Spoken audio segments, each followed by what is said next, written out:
Carthage is famous for fielding vast armies of mercenaries studded with exotic units such as Balearic slingers, Numidian cavalry, and towering war elephants. These are most famous for their clashes with Roman armies during the Punic Wars. Yet the spectacle of these battles often blinds us to the far more important machinery of war which placed them there in the first place. As the often cited adage goes, amateurs talk tactics, professionals study logistics. So, today, let's seek to understand how to raise a Carthaginian army. Carthage's method of raising armies was hugely dependent on maintaining its cash reserves. Thus, economic downturns often resulted in military weakness. In our own times, there have been many echoes of this, in particular with 2023, the year of lost wealth, when it feels like the economic reality of many folks is going from bad to worse. The pain is widespread along the socio-economic spectrum. Even college-educated young people with high-paying jobs are struggling to do basic things like pay their rent and make car payments. In fact, this survey from MarketWatch shows that more than half of Americans who make at least $100K report being paycheck to paycheck in the face of massive debts and inflation. Combine that with the tens of thousands of people laid off in just the last few weeks, Chairman Powell actively trying to bring the labor market to a screeching halt, and Goldman Sachs being honest with their clients about the market headed nowhere. It's pretty hard to feel secure in your job or your current investments. In such times, those with money often look to shift funds into assets with a low correlation with the stock market. One of these is the contemporary art market, which has seen prices more than double the S&P 500's total returns over the last 26 years. Traditionally, this market has been hard to get into for everyday folks. But now, our sponsor Masterworks provides a platform that lets you invest in multi-million-dollar paintings without breaking the bank. Masterworks has built an impressive track record of 11 exits, all of them profitable. These numbers speak for themselves, and the momentum behind Masterworks has been building. With over 650,000 people trying to join, a waitlist has been created for access. But thanks to our Masterworks sponsorship, you can now skip this line to access all their latest offerings by clicking the link in the description below. Enjoy! The means and methods of Carthaginian warmaking are typically understood through the lens of the Punic Wars. But its martial traditions date back many centuries before this era to its founding in the 9th century BC and its roots in the even older Near East. For context, we shall present an abridged version of this history. Around the year 814 BC, Phoenicians from the city of Tyre reportedly established the colony of Carthage upon the shores of North Africa at the nexus of important trade routes. The burgeoning city was likely ruled by an appointed governor who was assisted in his task by the nobility. Such men held sway over the population and would have called out a levy of citizens when the need arose to take part in military action. These forces would have been rather similar to their peers and thus were somewhat unremarkable. Indeed, what few records we have regarding this period hint that Carthage was but a minor power dominated by the neighboring Libyans and other Phoenician cities. Within a century, however, it reached a population of 30,000 people with a bustling economy, rapid city development, and a new set of walls. This trend would accelerate in the years that followed, when Tyre began to decline, leaving a power vacuum for Carthage to fill in the geopolitics of the West.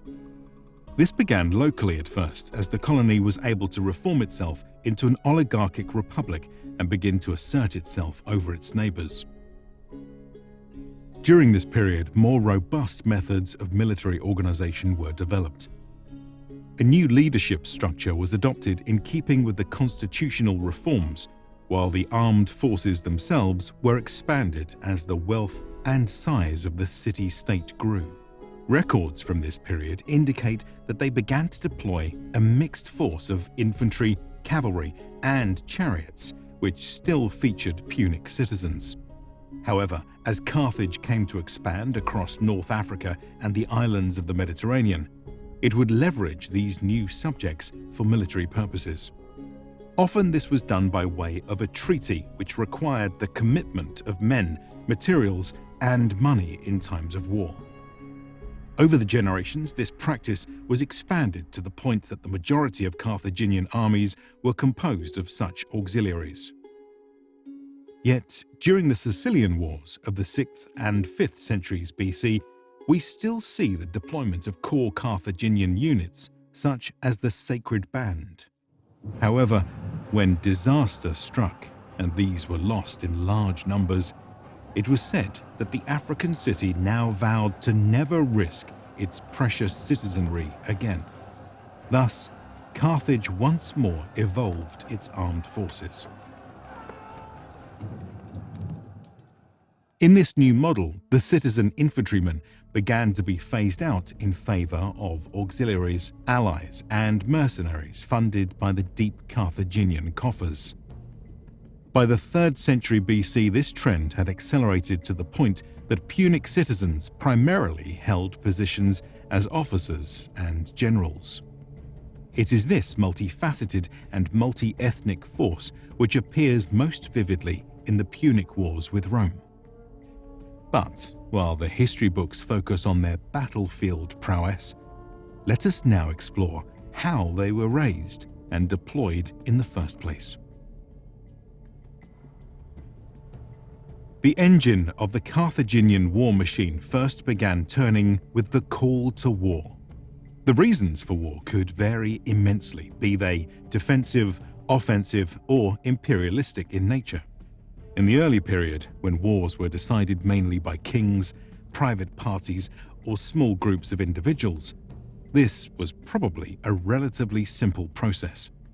If a Carthaginian king or aristocrat wished to declare war, he simply raised an army and invaded, as the mythical Malchus probably did in the 6th century.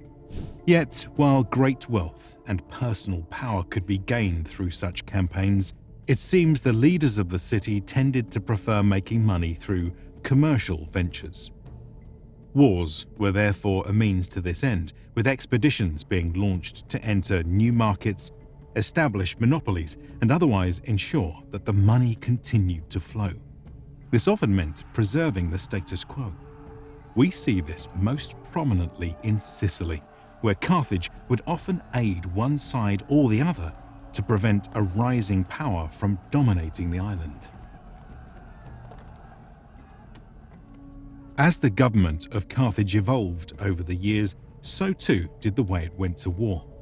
For instance, during the Punic Wars, it would be the Carthaginian Senate that received Roman envoys, declared war and peace, and authorized the raising and deployment of military forces. However, the will of the Senate was not the end-all be-all on such matters. In many cases, proposals such as declarations of war had to be submitted to the popular assembly for ratification, either because the matter lacked unanimous consent within the Senate or simply due to the nature of the proposal in question. Once a war had been approved, one or more positions would be opened for the role of general or Rab Mahonet. Candidates would be elected by the popular assembly. Their term of office had no limits, and generals would serve for the duration of a war or until recalled. In theory, this meant that they could be more powerful than the generals of Rome. However, some key differences existed. The first was that, unlike in Rome, where the consuls had both civil and military authority, the role of general in Carthage was purely military and separated from civil duties. This in turn made a second key difference possible, that the Punic generals were subject to oversight and reprimand while in power. In fact, the prestigious Court of 104 seems to have been the main body responsible for conducting trials, which might result in fines, dismissals, torture, and even crucifixions. While these two differences certainly helped provide accountability when it came to war-making, it also robbed Punic generals of the same factors which drove Rome's leaders to wage such aggressive and bull-headed campaigns that were sometimes necessary for victory. As the process of appointing generals and raising funds was taking place, official word of the freshly declared war would have to be spread. Most likely, this was done in the form of announcements and inscriptions posted in public places such as the Forum, the temples, and the gatehouses. Given the multi-ethnic nature of Carthage's subjects, such pronouncements may have been made in a variety of languages. In any case, soon these messages would be spread far and wide across the roads and waves of the empire. Here, whispering merchants carried the news far more quickly than any official messengers ever could. Soon after a war had been declared, it would be time to muster the troops. At times, conscription might take place in Carthage itself. For instance, there are several historically attested cases of emergencies which called for the enlistment of citizen soldiers to repel direct threats upon the city. Yet, under normal circumstances, it would be but a select few members of the elite who were called upon to serve as officers, while the poorer citizens acted as rowers and sailors for the fleet. Meanwhile, the rank and file of the army would be filled out by foreign auxiliaries, allies, and mercenaries. The process for mustering each of these would have differed. When it came to the auxiliaries, most came from the North African communities of Phoenicians, Libyans, and Numidians. As we previously mentioned, each of these probably had its own agreement with Carthage, which stipulated how much tribute and how many men they needed to send. When wartime arrived, Carthage's messengers would have come to collect in full. In terms of manpower, the Libyans took the brunt of the recruitment measures, and if the war continued, troops could be levied many times over. But overdrawing from this well could lead to resentment and even revolt. Therefore, the demands of manpower were often spread out. In this matter, the Numidians of the West were another staple of Punic recruiters. As semi-nomadic peoples, they had a strong cavalry tradition, which produced the excellent Numidian cavalry. At times, their kingdoms and tribes were direct subjects of Carthage, which made it somewhat easier to extract such units of light cavalry and infantry from their communities. At other times, though, they were more loosely affiliated with Carthage, requiring a diplomatic touch and promises of loot and pay to answer the call to war.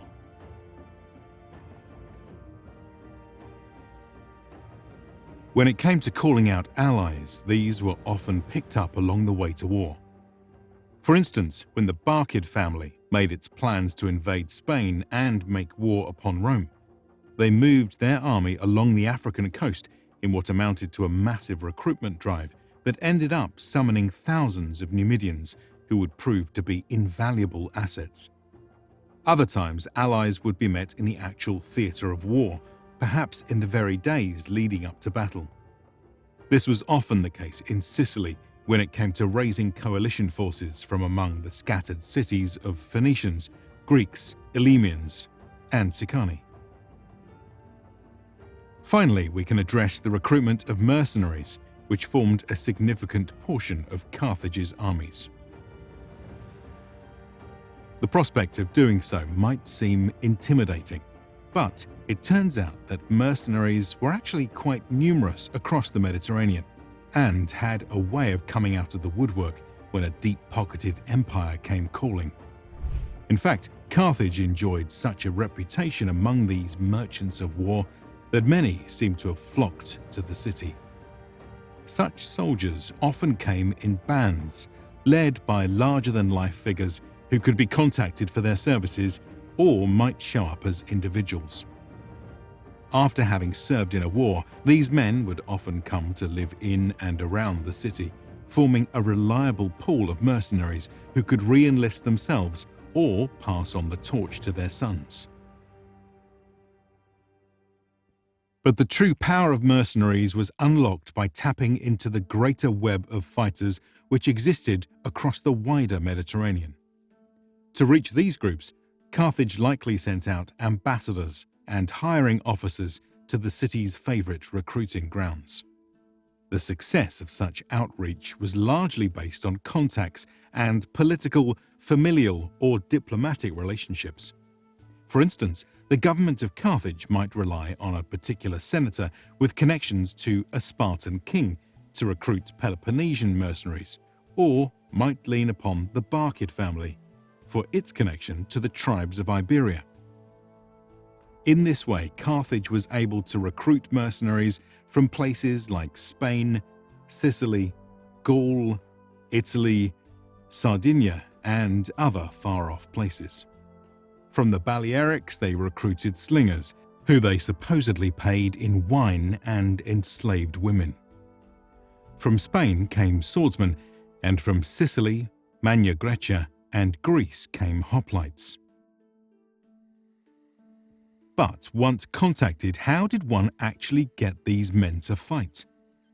This was done by way of contracts, either with the individual mercenary or more likely their leader.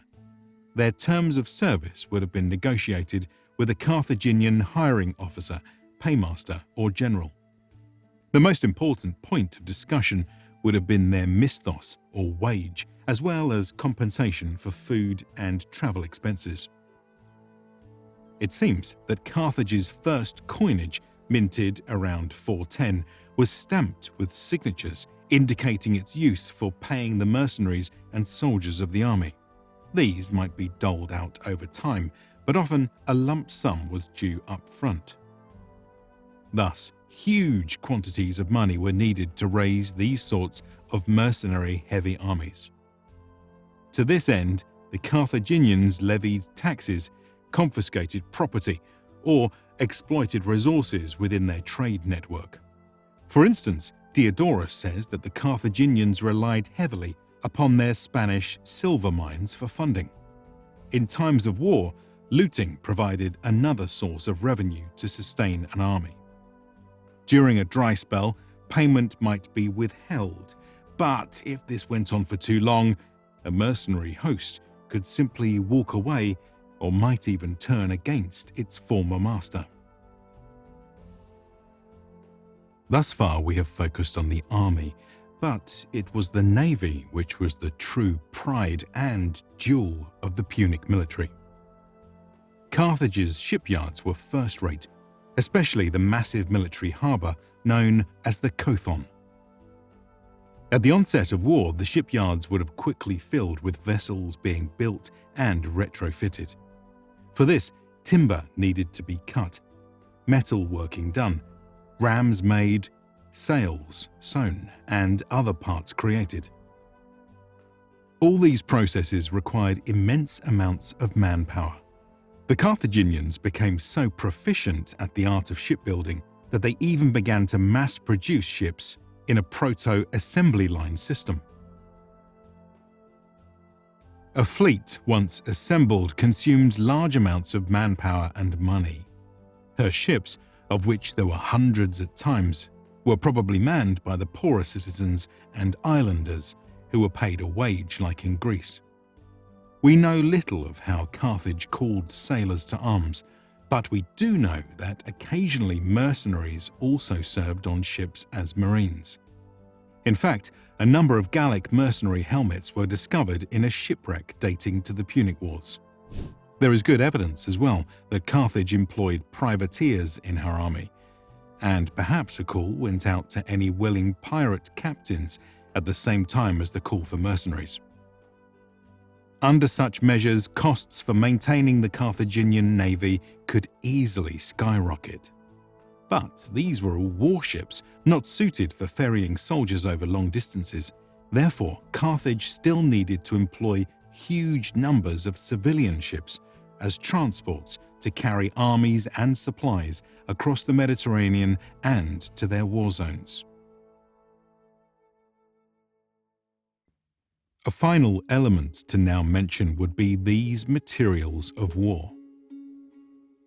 To this end, the manufacturing districts of Carthage could be tapped to produce vast quantities of weapons and arms. Gear might also be imported from important centres across the Mediterranean. To give you a sense of scale, Records from the Third Punic War attest to the city's stockpile of over 200,000 sets of armour and 2,000 catapults. But such gear would not have been enough. Further equipment for supply and mobilization was needed, such as spares, wagons, rope, and more. Thus, with the onset of war would have come the smoke, fires, sounds, and toils of the Carthaginian industrial complex waking from its slumber. Finally, with the fleet, army, and materials mustered, it would be time to deploy them for war. If the war zone was close, such as in Libya or Numidia, getting there might be as simple as marching the troops to the front lines.